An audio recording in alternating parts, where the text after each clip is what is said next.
EPA meteorologist Bobby Martins here with your outlook for December 20th, 2022. We see the sunshine behind me. That is because we have another mostly sunny day again today. Temperatures are going to be chilly with temperatures in the 35 to 40 degree range today from northwest to southeast. So not much of a spread in temperatures there today between Williamsport and our southeastern areas, Philadelphia. Tomorrow we're going to be looking at just a slight increase in temperatures by a couple degrees, but still slightly below average with partly cloudy skies expected. Tuesday's video forecast is proudly sponsored by J. Evans Property Services, serving York, Lancaster, Chester, Berks, Lebanon, and southern Dauphin counties in Pennsylvania and also northern Maryland. J. Evans Property Services is a family-owned business that offers quality work at competitive prices and feature premium landscaping and design, sod install, drainage solutions, as well as residential and commercial complete property maintenance. They are offering 15% off any trimming or tree work and also have a price match guarantee on all landscaping, deck, and fencing contracts when they give a quote for the upcoming 2023 season, now through the end of February. You can reach out to them at the phone number above me here in the video or schedule an estimate through their website, landscapingcontractorslancasterpa.com. They are J. Evans Property Services, proud sponsors of the Tuesday video forecast. So I went over the next 2 days, dry through midweek and chillier than average through midweek. You would think a winter storm's coming here, right? Well, not so much. About 95% of this storm is going to be rain, okay? And then there is going to be a break in between here that we think, though, and even though it's not indicated here on the global models, but this storm is, without a doubt, cutting off to our west. It's going to invite warm air into the region. I am expecting maybe a brief wintry mix. Again, not shown here on the global models. I'll get to that in the NAM in a second. Maybe a brief wintry mix across our far northwestern counties. And I'm talking about places like Center County, Clinton County, Lycoming County, Tioga County. Once you get way off to the northwest of our coverage region, there could be a wintry mix to start here when this precipitation comes in on Thursday afternoon. For the rest of you, it's going to be rain and rain and rain and rain, and it's going to go through. Now, you can see a little bit, it's going to go through Thursday night, but you can see a little bit of a break in here. The NAM is a little bit more enthused with this break in between. Okay, so I do think there's going to be a break in between the action here, and I'll get to that in a second. But there is, the next feature we're looking at is this squall line that's going to come through with the Arctic front. This has some impacts with it. I do think out of front of this line here, you're going to have southerly winds that are going to be gusting generally 20 to 30 miles per hour, maybe some slightly higher gusts than that.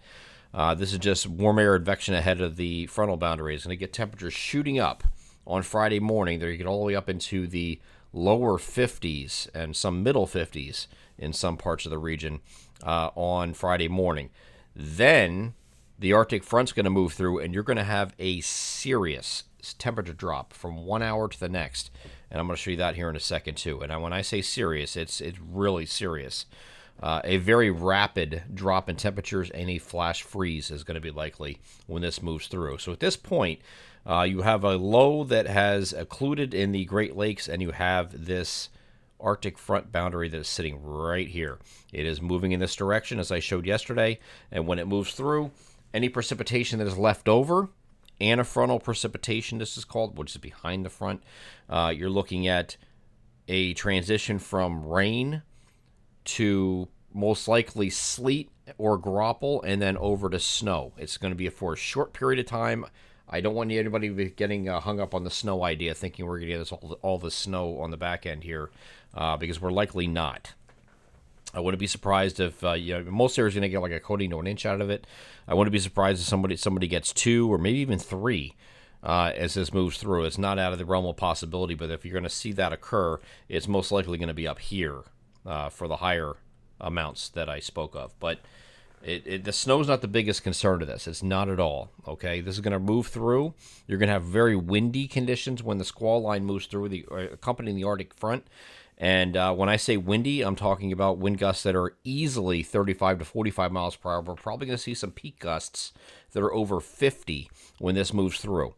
And the reason for that is when you're going through temperature changes that drastic in just a short amount of time, something's got to give. It doesn't just go poof, oh, it's going to get colder. Well, you have to have something draw that in. Okay, and the wind is gonna rush that in here with the front itself, and then you're gonna have cold air advection related wind after the system exits and your skies clear out. You're just gonna have these winds that are gonna continue. Not quite that high, but maybe like 15 to 25, gusting 30 to 35, all the way through Saturday. Okay, so you have those. That's all cold air advection related wind that's going to continue on Saturday. Although I do feel it is going to be dry on Saturday. I'm not expecting any precipitation Saturday. So if you have any plans Saturday, just expect it's going to be cold. It's going to be windy. The wind chill temperatures are going to be in the lower to middle 20s, region wide, really. And you're going to have wind gusts that are going to be the 15 to 25 mile per hour range most commonly, with gusts 30 to 35. That's going to give you a pretty chilly wind chill. You're going to be in the single digits in terms of wind chills on Christmas Eve. And then overnight, winds back off a little bit, but you're going to have an overnight low in the single digits in a lot of places. So it's a rough stretch over Christmas Eve and Christmas. And I tweeted this out yesterday about this. This is the coldest Christmas Eve and Christmas period that we're going to have since 2000, which ironically is the last time we had a third consecutive year of La Nina, which like we have this year. So history's kind of repeating itself in some ways there, where we have a very, very cold Christmas holiday, and the last time we've had that was now 22 years ago. Okay, so it's very interesting stuff there. But let me get over to the NAM here and just show you what this is doing. This is the long-range NAM, so it's not going to have the full scope of the storm here because it only goes to 84 hours in the future, and that's not the entirety of the storm. This is going to become very useful because it's a mesoscale model, and when we're talking about this Arctic front and what it's going to do, this will be very useful when it comes in a range. It's not there yet, but we can get the beginning of the storm at least and show that once we get into Thursday morning, nothing really going on just yet. But once we get into early afternoon, this is looking at 1 p.m. You can see, again, those areas I talked about, far northwestern areas, by State College up to Williamsport and points northwest. You're going to have some icy conditions to deal with because the temperatures will be conducive for that at that point. Once that moves through, everything goes, and it's very brief, and it goes over to rain and rain and rain, right? And this goes through Thursday night, most of Thursday night. When you get late in Thursday night period, you get this break in between here where it's not doing anything at all. So when we get into Friday morning, you wake up Friday morning, you might not be doing anything. Nothing. You get this lull in here. In this wedge here in between, you're going to have some very warm temperatures come in here, and you're going to have temperatures that are going to get up into the 50s in some areas on Friday morning. The Arctic front at this point is right here, okay? And once this moves through, you're going to see a tremendous drop in temperatures in a very short amount of time. When I'm talking about tremendous, as I get over to that, this is the max range of the model. I can't go any further with this. Here's the temperature drop. Look at this line here. You can clearly see where the temperature delineation is here. Looking at Friday morning, this is 10 o'clock in the morning. This did speed up a little bit by an hour. So as I move this forward, you can see where the temperature drops. So you're going to go from, look, there's these 50s out here. These are some mid-50s, even some 60-degree readings across New Jersey, right? So I get to this point right here. I'm going to stop it just to give you an example. Look at what Allentown, Lehigh Valley International Airport, it shows being 48 degrees at 1 p.m., okay? The very next frame, which is an hour later, it's 32. So you went from 48 to 32 in 1 hour's time, and the next hour is 26, and then it keeps going down from there, 19, 17, 16, and it just keeps going down. The overnight low there is going to probably be around 10 or so, or 10, 12 degrees. But that rapid drop, and when you have rain prior to that or any precipitation prior to that, whatever's there is going to freeze, and it's going to freeze instantly. So with the front itself, we got to hope that the front doesn't have a lot of precipitation with it, which is certainly possible because this is the look of it on the composite radar on Friday morning at 7 o'clock. If it's not a lot of precipitation, that's going to be a saving grace because any precipitation that falls that's rain, and I know we have all this rain prior that's going to fall before. It's not going to completely dry up either. But with anything with the front that's going to fall initially as rain, then go over to sleet, snow, and then end. It's going to be rather abrupt. But whatever falls is going to freeze. Okay, no matter what precipitation type is going to do it rather quickly because this front, when it comes through, is going to mean business. You're going from the 50s to the 30s in a matter of hours, or 50s to freezing in a matter of hours. That's 1 hour. So that's pretty insane of a drop. So it's almost like a day after tomorrow type situation, right? Somebody said that to me on Twitter yesterday. I got a kick out of that. Not quite like that, but it's going to be something that's going to be pretty intense. And to accompany this kind of temperature drop, you have to have winds that are going to be bringing this in, right? It's not just going to go from 48 or 50 degrees down to 32 in 1 hour without something changing, and that's going to be the wind. Now, preliminarily, the GFS only has 35 to 45 mile per hour gusts. I personally think this is underdone. This might be more like a representation of what the common gusts will be. I think once we get with that squall line exactly move through and you have those temperatures drop rapidly, you're going to have some wind gusts at over 50.